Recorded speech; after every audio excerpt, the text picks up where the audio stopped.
Today I'll be upgrading my dividing head. I want to remove the manual hand crank and replace it with a motorised alternative. Let's disassemble all these manual bits.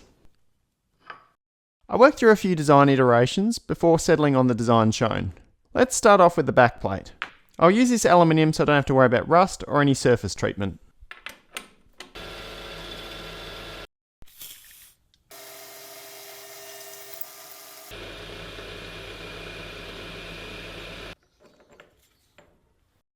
After turning, the faces are nice, but the perimeter could be prettied up.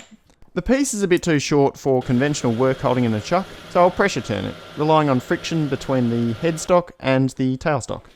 Over at the mill, I'll use my DRO to set out the mounting hole pattern.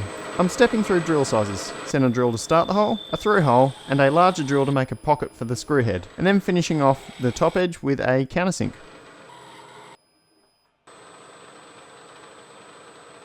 I then set out the mounting hole pattern for the motor. After one minor mistake, because I wasn't thinking, we have a finished part.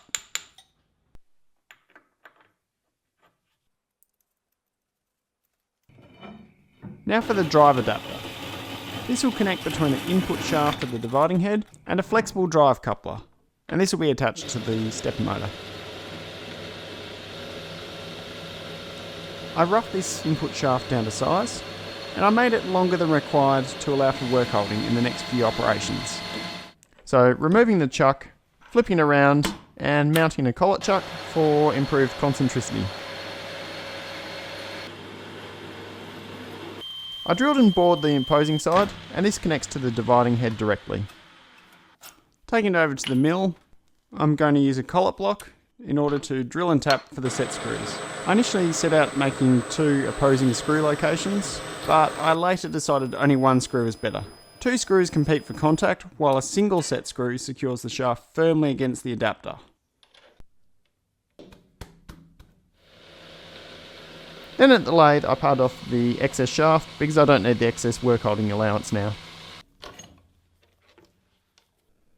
Off camera I sandblasted the part, wiped clean with acetone, and then coated with a cold blue solution before placing it in an oil bath overnight.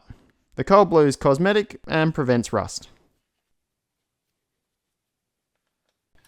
I kept the motor standoff posts simple, and they're just cut down from aluminium tube. Now to assemble the mechanical parts. The backplate is a close fit on a mounting spigot. The adapter locks nicely to the dividing head as shown. Then the motor was installed. I probably should have installed the fasteners one by one, rather than attempting all at once, but I got there in the end. And now the motor is mounted very securely to the dividing head. Now we need to work out the brains. I played around with the electronics and controller arrangements until I got something that seemed reasonable. The box will be made from aluminium sheet, using this old bridge clearance sign.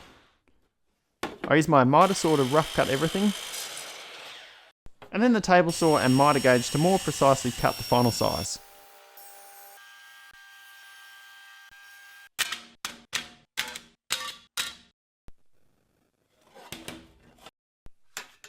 To hold the individual panels together, I'm using aluminium equal angle.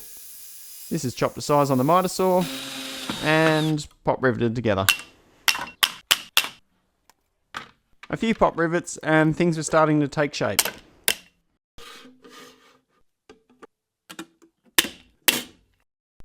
I made a nice hinged lid and then drilled my cable mounts. I've pre-soldered these GX16 connectors. All 3 of these have unique pin arrangements, so they can't be accidentally plugged into the wrong socket. And the electronics all fit nicely now. Now I need to solder these GX plugs on the end of my cables. The trick I've found with these is a really hot soldering iron and to use flux. And once assembled, it looks like I bought one. I've recently bitten the bullet and bought a 3D printer. The controller pendant is printed using PETG, which is flexible, somewhat tough, and is oil resistant, perfect for the workshop. I went through a lot of design iterations, an indicative 2D size test, before working through adding features and optimising the size. I'm melting in these brass threaded plastic inserts for the back. In hindsight, I should have made a guide to install these straight, but it worked out, and this could be a future project. All the electronics are either screw mount or they're hot glued in place. I'm adding a nice back to hide my ugly wiring, and a nice 3D printed knob for my rotary encoder. Time to test it out.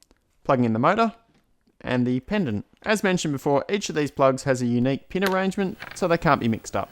I programmed an Arduino Nano with a few modes. An angle mode allows for the motor to turn in set increments, and when running in the back direction, the motor will overshoot to eliminate any backlash in the gears. Over at the mill, we'll try the dividing function. This allows a set number of divisions per revolution. I'm using this to make a 28 tooth gear. Now, I can already make this gear with the dividing head. Now, I have to really concentrate when making this manually. A 28 tooth gear needs 1 3/7 of a hand crank per gear tooth, which is a slightly annoying amount. With this dividing head, it's fast, effortless, and stress-free. I'll put some of these gears up for sale on my Etsy store if anyone wants some.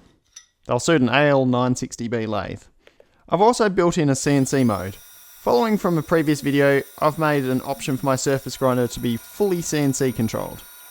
This dividing head can interface with the CNC controller.